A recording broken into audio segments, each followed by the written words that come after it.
ఖమ్మం జిల్లా ఐఎన్టీసీ మరియు నగర ఐఎన్టీసీ కమిటీ ఆధ్వర్యంలో కార్మికులకి మొన్న జరిగినటువంటి తుఫాను ఎఫెక్ట్ వల్ల చాలామందికి ఇళ్ళు మునిగిపోయి ఇంట్లో ఉన్న వస్తువులు మొత్తం కూడా నష్టపోయి దరిదాపు ఎలక్ట్రానిక్ గూడ్స్ కూడా ఏసీ లాంటి కూలర్ లాంటివి ఫ్యాన్ల లాంటివి కూడా అన్నీ నష్టపోవడం జరిగింది.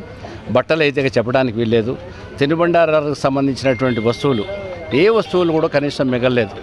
కాబట్టి మా వంతుగా ఐఎన్టీసీ పక్షాన మేము ఎవరినో 10 మందిని అడగకుండా ఇక్కడ ఉండేటటువంటి లీడర్లు కొద్దిమంది తలాయంతో షేర్ చేసుకొని మా దగ్గర పనిచేస్తున్నటువంటి మా కార్మికులు పేదవాళ్ళకి ఉడతా భక్తిగా మా వంతుగా 10 కిలోల రైసు, కేజీ కందిపప్పు, 1 లీటరు ఆయిల్ ప్యాకెటు, ఈ మూడింటిని కలిపి ఒక్కొక్కరి చొప్పున ఈరోజు 30 మందికి ఈరోజు ఇప్పుడే మీ అందరి సమక్షంలో వారికి ఇవ్వడం జరిగింది.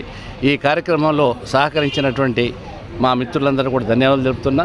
ఇది మా వంతు కార్యక్రమం. మేము ఎవరినో చందాలు వసూలు చేసో ఇంకొక చేసినటువంటి కార్యక్రమం కాదు. అసలు కార్మికులు అంటేనే సేవాభావం. ఆ సేవాభావంలో భాగంగానే ఉడతా భక్తిగా మా వంతు కర్తవ్యంగా మానవ సేవే మాధవ సేవ అనేటటువంటి దానిలో భాగంగా ఈ చిన్న కార్యక్రమంలో పాల్పంచుకున్నటువంటి ప్రతి ఒక్కరు కూడా, ఎందుకంటే అన్నం పరమాన్నం స్వరూపం అంటారు.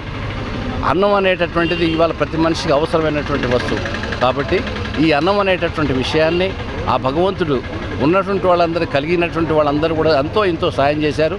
మరి మా వంతుకు కూడా మా కార్మికులకి మా దగ్గర ఉండే సంఘంలో సభ్యులైనటువంటి పేదవాళ్ళకి నష్టపోయినటువంటి కార్మికులకి ఉడతా భక్తిగా సాయం చేయాలనేటువంటి ఆలోచనతో మేము అందరం కలిసి కొంతమందికి ఈ సాయం చేయడం జరిగింది. ఇట్లాంటి కార్యక్రమాన్ని ఇంకా ఆర్థికంగా ఉన్నటువంటి పెద్దలందరినీ కూడా మేము రిక్వెస్ట్ చేస్తూ ఉన్నాం. చాలామంది నష్టపోయారు. వారందరికీ కూడా మీ చాదనంత మేర శక్తికి మించిన కాకుండా మీ వంతుగా తప్పనిసరిగా సాయం చేయాలని చెప్పి కోరుతూ థ్యాంక్ యూ. మీ అందరికీ నమస్కారం.